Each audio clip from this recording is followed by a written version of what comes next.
સિનોર તાલુકાના સાદલી મુકામે ભગવાન બિરસા મુંડાની પ્રતિમાનું ભવ્ય અનાવરણ કરાયું। આ પ્રસંગે પૂર્વ કેબિનેટ મંત્રી ગણપતસિંહ વસાવા અને ધારાસભ્ય અક્ષયભાઈ પટેલ મુખ્ય અતિથિ તરીકે હાજર રહ્યા।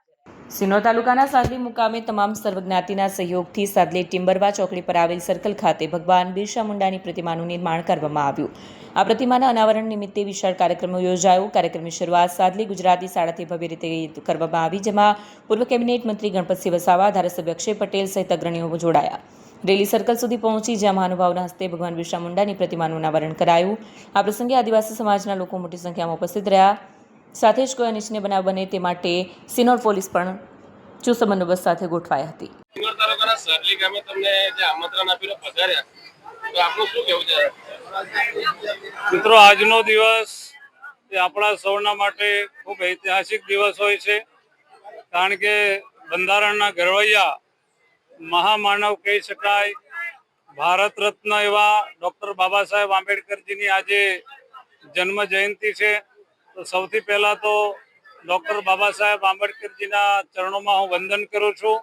અને આજે વડોદરા જિલ્લાનું સાદલી ગામે આદિવાસી સમાજ જેને ભગવાન માને છે, આદિવાસી સમાજ જેને પોતાનો આદર્શ માને છે, એવા ભગવાન બિરસા મુંડાજીનું આજે સ્ટેચ્યુનો અહીંયા અનાવરણનો કાર્યક્રમ હતો।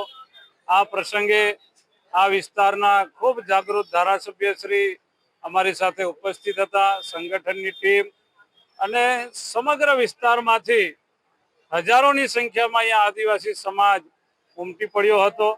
અને જે પ્રકારે ભગવાન બિરસા મુંડાજીએ માત્ર 25 વર્ષની ઉંમરમાં દેશદાજ, રાષ્ટ્રપ્રેમ અને દેશ પ્રેમ માટે કામ કરતા કરતા આ દેશને આઝાદી અપાવવા માટે જે પ્રકારની લડાઈઓ લડ્યા, આદિવાસી સમાજને વ્યસનોમાંથી મુક્ત કર્યો અને 25 વર્ષની ઉંમરમાં તેઓ ભર યુવાનીમાં શહીદ થયા, એવા સ્વતંત્ર સેનાની ભગવાન બિરસા મુંડાજીનું આજે સ્ટેચ્યુનું અનાવરણ થયું છે।